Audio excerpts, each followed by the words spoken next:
প্রায় ৮ বছরেরও বেশি সময় ধরে ভিটেমাটি হারিয়ে অনিশ্চয়তার অন্ধকারে দিন কাটাচ্ছে বাংলাদেশে আশ্রয় নেয়া রোহিঙ্গারা। নিজের ঘর নেই, ভবিষ্যৎ নেই, শুধুই রয়েছে ফিরে যাওয়ার অপেক্ষা।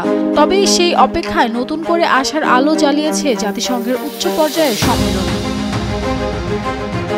জাতিসংঘ সদর দপ্তরে অনুষ্ঠিত প্রথম উচ্চ পর্যায়ের সম্মেলনে রোহিঙ্গা ও মিয়ানমারের অন্যান্য সংখ্যালঘুদের পরিস্থিতি নিয়ে আলোচনা করা হয়। একমাত্র স্মার্ট সিটি বসুন্ধরা, আধুনিকতায় এক ধাপ এগিয়ে।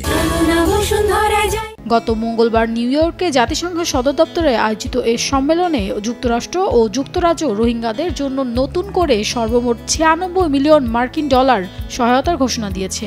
এর মধ্যে যুক্তরাষ্ট্র ৬০ মিলিয়ন ও যুক্তরাজ্য ৩৬ মিলিয়ন ডলার দেবে বলে জানা গিয়েছে। উদ্বোধনী অধিবেশনে প্রধান উপদেষ্টা অধ্যাপক মোহাম্মদ ইউনুস বলেন, রোহিঙ্গা সংকটের একমাত্র শান্তিপূর্ণ সমাধান হলো তাদের মিয়ানমারে প্রত্যাবাসন। প্রধান উপদেষ্টা আরও বলেন, অর্থায়ন ক্রমেই কমছে, তাই সমাধানের একমাত্র পথ হলো দ্রুত প্রত্যাবাসন শুরু করা।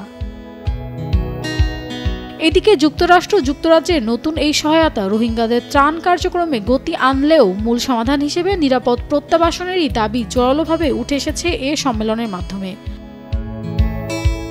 Nafisa Tasnim Ridhika, Daily Sun.